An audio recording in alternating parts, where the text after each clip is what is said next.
आज हम एक ऐसी पर्सनालिटी को समझने वाले हैं जो बहुत ब्रिलियंट है, लेकिन जिसे अक्सर लोग समझ नहीं पाते। एक ऐसा दिमाग जो दुनिया को बदलने की ताकत रखता है, बस शर्त यह है कि वो पहले खुद को समझ ले। मतलब गुस्से वाली लड़ाई नहीं, बस मजे के लिए। एक तरह से आइडियाज की जंग, या कह लें कि दिमागी कसरत का खेल। ये वो लोग हैं जो हर बात पर पूछते हैं लेकिन क्यों, जो बने बनाए नियमों को, पुरानी सोच को, हर चीज को चैलेंज करते हैं, सिर्फ ये देखने के लिए कि अगर ऐसा नहीं तो कैसा होगा। मतलब हर चीज पर सवाल। तो अगर ये सारी बातें किसी के लिए जानी पहचानी लग रही हैं, तो बहुत मुमकिन है कि हम बात कर रहे हैं एक ENTP की, यानी द डिबेटर। ये पर्सनालिटी टाइप्स में सबसे स्मार्ट, सबसे क्रिएटिव और हाँ, सबसे अनप्रिडिक्टेबल लोगों में से एक होते हैं। तो ठीक है, आप जरा गहराई में उतरते हैं। एक ENTP होना असल में कैसा होता है? मतलब अंदर से क्या फील होता है? बहुत से ENTP ना अक्सर खुद से ये सवाल करते हैं कि मेरा दिमाग कभी बंद क्यों नहीं होता, या मैं इतनी जल्दी बोर क्यों हो जाता हूँ। उन्हें कई बार लगता है कि शायद उनमें ही कोई कमी है, कि वो किसी एक चीज पर टिक नहीं सकते। पर सच तो कुछ और ही है। और वो सच ये है कि जिसे वो अपनी कमी समझ रहे हैं, वो असल में उनकी सबसे बड़ी खूबी है। ये दिमाग एक खास काम के लिए बना है, इनोवेशन के लिए। बार बार एक ही चीज दोहराने के लिए नहीं, बल्कि कुछ नया बनाने के लिए। तो चलिए अब इस कोड को डी कोड करते हैं और समझते हैं कि आखिर एक ENTP पर्सनालिटी के पीछे का मैकेनिज्म क्या है। इन्हें अक्सर द डिबेटर, द इनोवेटर या द विजनरी जैसे नामों से जाना जाता है। और ये नाम बिल्कुल सही बैठते हैं, क्योंकि ये लोग दिमागी चुनौतियों पर ही तो जीते हैं। इनके लिए एक बोरिंग, प्रेडिक्टेबल जिंदगी सच में किसी सजा से कम नहीं है। चलिए इसको और सिंपल करते हैं। ई का मतलब है एक्सट्रोवर्ट, मतलब इन्हें लोगों और नए नए आइडियाज के बीच रहकर एनर्जी मिलती है।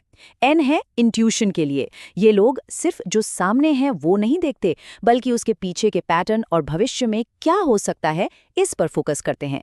टी है थिंकिंग के लिए, यानी इनके फैसले लॉजिक पर टिके होते हैं, भावनाओं पर नहीं। और आखिर में पी यानी परसीविंग। इसका मतलब है कि ये लोग एक फिक्स्ड प्लान के बजाय अपने ऑप्शंस खुले रखना पसंद करते हैं। फ्लेक्सिबल रहना इनकी आदत है। अगर ENTP के दिमाग को समझना है तो इसे एक लैब की तरह सोचिए।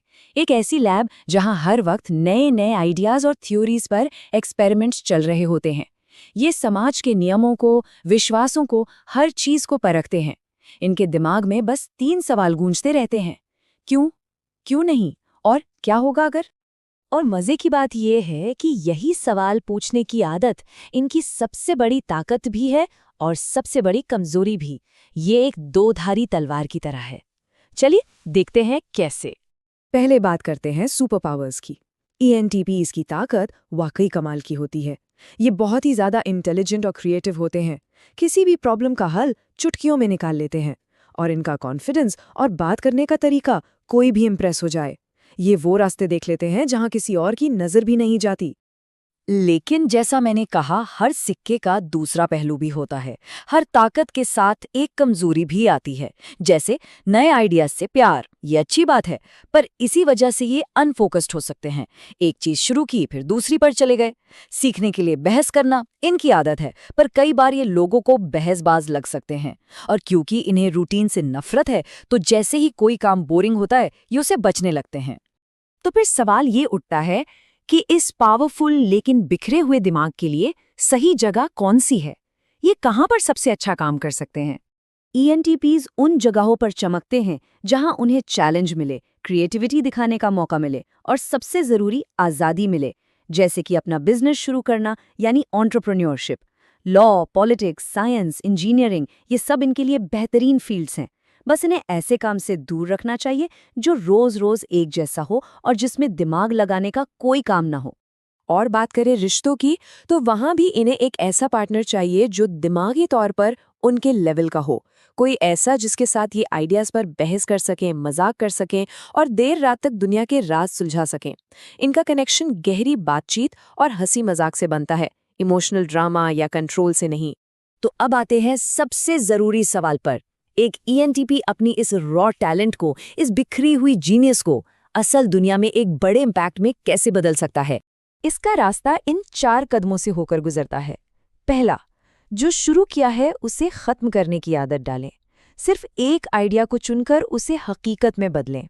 दूसरा, बहस कम करें और सुने ज़्यादा। ये समझना ज़रूरी है कि हर बातचीत जीतने के लिए नहीं होती। तीसरा, फीलिंग्स की इज्जत करें, लॉजिक सब कुछ नहीं होता। और चौथा और सबसे ज़रूरी, डिसिप्लिन। एक ऐसा स्ट्रक्चर बनाएं जो इनकी क्रिएटिविटी को भटकने ना दे, बल्कि उसे सपोर्ट करे। बस यही वो तरीका है जिससे एक ENTP अपनी पूरी ताकत को सही दिशा दे सकता है। तो सफलता का फॉर्मूला क्या है? Simple, idea plus action is equal to invention. मतलब बिना एक्शन के ब्रिलियंट से ब्रिलियंट आइडिया भी बेकार है, लेकिन जब आइडिया और एक्शन मिल जाते हैं ना, तो चमत्कार होता है। और इतिहास गवाह है, जैसे कि थॉमस एडिसन। उनका दिमाग भी आइडियाज का एक तूफान था, लेकिन उन्होंने सिर्फ सोचा नहीं, बल्कि उन आइडियाज को हकीकत बनाकर दिखाया।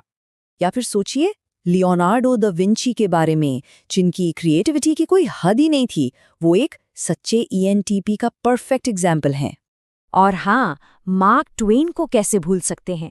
उनकी हाजिर जवाबी और समाज के नियमों पर सवाल उठाने की आदत, ये एक क्लासिक ENTP की पहचान है। तो आखिर में एक ENTP के लिए सबसे बड़ा चैलेंज, या कहें सबसे बड़ा सवाल यही है, अगर दिमाग में हर पल आइडियाज का तूफान उठता है, तो असली काम ये चुनना है कि उनमें से कौन सा एक तूफान दुनिया में बदलाव लाएगा, किस एक आइडिया को हकीकत में बदला जाएगा। अगली बार हम मिलेंगे एक ऐसी पर्सनालिटी से जो ENTP से बिल्कुल उल्टी है। हम बात करेंगे ESTJ यानी दी एग्जीक्यूटिव की। एक तरफ विचारों का तूफान, तो दूसरी तरफ नियम और अनुशासन। ये आमना सामना वाकई दिलचस्प होने वाला। एक कदम विकसित भारत की ओर।